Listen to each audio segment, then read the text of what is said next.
Well, let's talk about this a little bit more with political strategist Ashish Prashar, is a former advisor to the Middle East peace envoy, Tony Blair, former UK Prime Minister, and was also a strategist for Joe Biden, I believe. Thank you for joining us.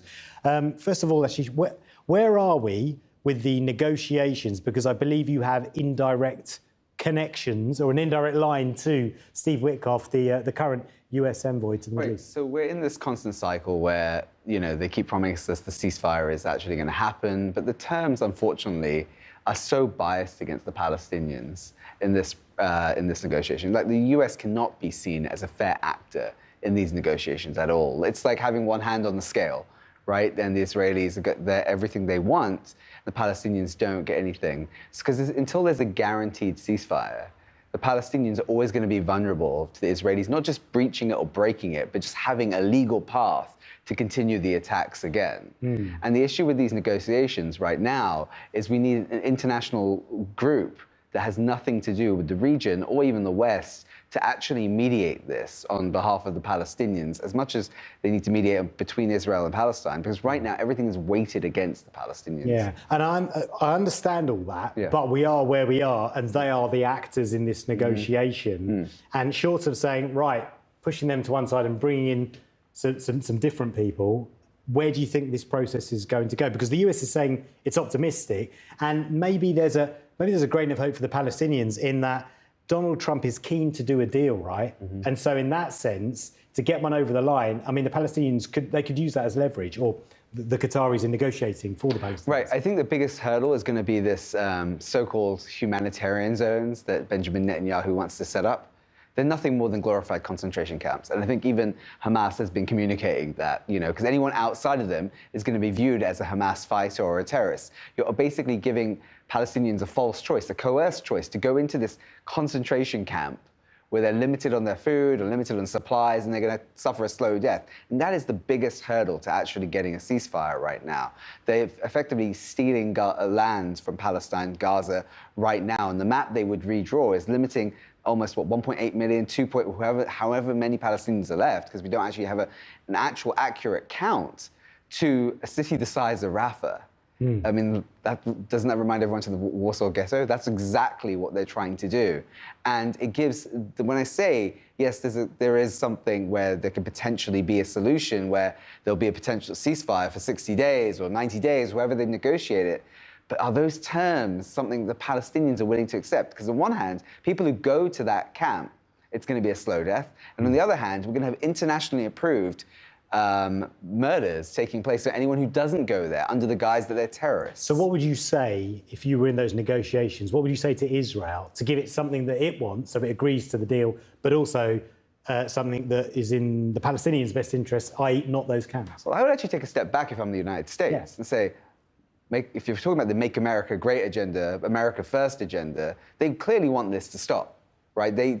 And America has all the power here. They don't actually have to, they can still be an ally to Benjamin Netanyahu, an ally to Israel, the Israeli occupation, and actually still force their hand at the table. They can say, look, enough is enough. You've extracted revenge. You've killed a lot of people, a lot of Palestinians. You've killed lots of people in Gaza. Some estimates up to 400,000 already dead. You've got the blood you want. And what we can do right now, if you don't want to stop this, let's cut off weapons. And do you want to get to that position? Not even being a threat, just like actually explain to them that you've got what you've wanted out. And would this be to get just to a ceasefire, or are you talking about a deal that also encompasses the long-term future of Gaza? Well, I think it's an important thing to actually get to the ceasefire first before we can even get to the long-term, because Palestinians need relief at this point, right? And the US talking about this, they're optimistic.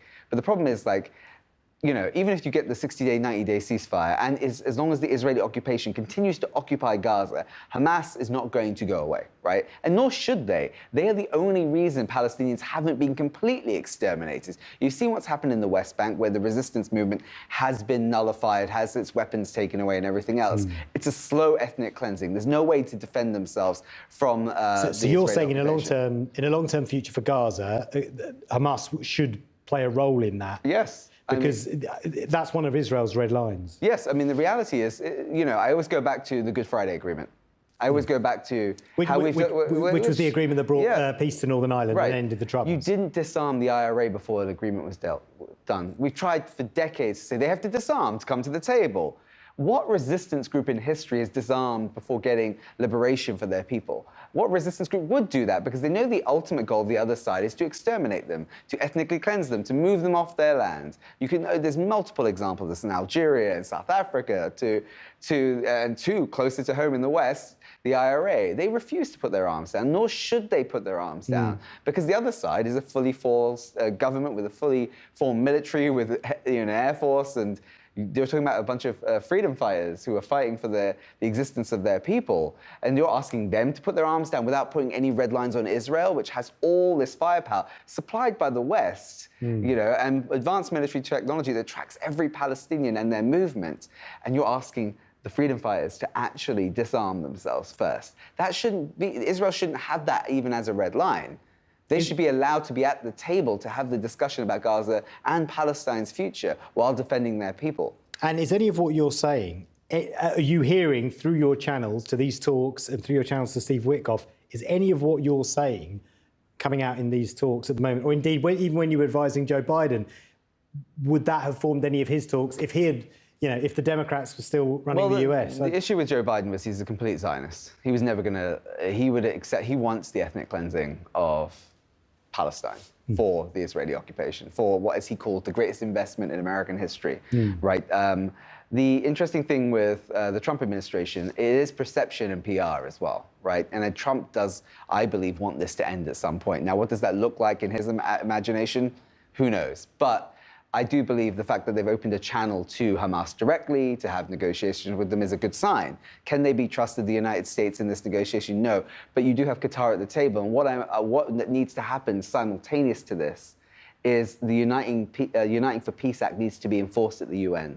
That takes power away from the Security Council and actually lets the General Assembly send a force to keep peace there. So if we do get a ceasefire, what should be happening simultaneously is the world should be mobilizing a force to actually police that ceasefire so Israel can't breach it, so they honor any agreement, so they can actually be terms for a permanent ceasefire. But you know the US and Israel are never going to agree to that, because neither are fans of the UN, at least the current US administration. 100%, and they've defanged the UN since the Iraq invasion, right? Since the illegal Iraq invasion, where they basically said, we're not going to listen to the UN, they've basically taken all control away from the UN. But this is not a unique set of circumstances in that case. We've had two powers at war through Korea, in Russia and the US, where we basically saw them veto everything. And the UN took control from the Security Council by a single member putting the Uniting for Peace Act forward. It could be Morocco, could be Turkey, could be Brazil. Anyone has to put it forward, and it takes 2/3 of the Assembly to vote on it. If they put that forward, will the US go to war with the world? That is the question we need to ask. And right now, the US is holding the world hostage, but there's potential for the world to take control back from this and send a fleet to actually enforce that ceasefire if enacted. Really good to get your thoughts, Ashish. Thank you so much for joining us. Really appreciate it. Ashish Prashar there, former advisor to the Middle East peace envoy Tony Blair and strategist for the Joe Biden campaign. Thanks for coming in and speaking to us.